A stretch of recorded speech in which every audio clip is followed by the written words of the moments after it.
There's another question from Brother Azim, maybe if I'm saying the name correctly, about the hadith of the 70,000 people, those who will enter Jannah without reckoning.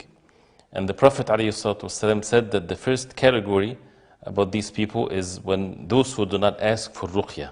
Is that true? And then the second question, could you explain more on Ruqya?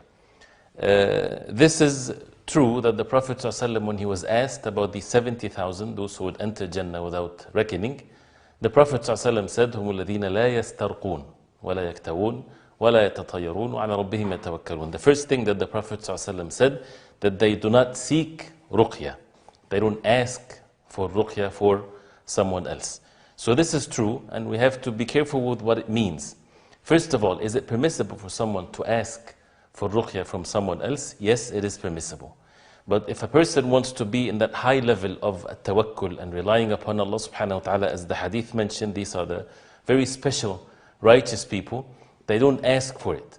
But if someone makes Ruqya on them, this is absolutely fine. It does not fall into this category. If they do Ruqya on themselves, it does not fall into this category, because the Prophet ﷺ, and he's the best example and the best of all of the human beings, he used to ﷺ make Ruqya on his own self. So making Ruqya on oneself or someone else to do it without asking, it does not fall into this category of the hadith. But can a person ask for Ruqya? Yes. But this is not the most perfect state that a person can be in, because the heart will have some form of attachment to that righteous person or to that person. The Ruqya, very brief because this is a very broad topic, is to recite something, means of dua or recitation of the verses of the Quran with the intention of cure to someone that is sick or someone that is not feeling well.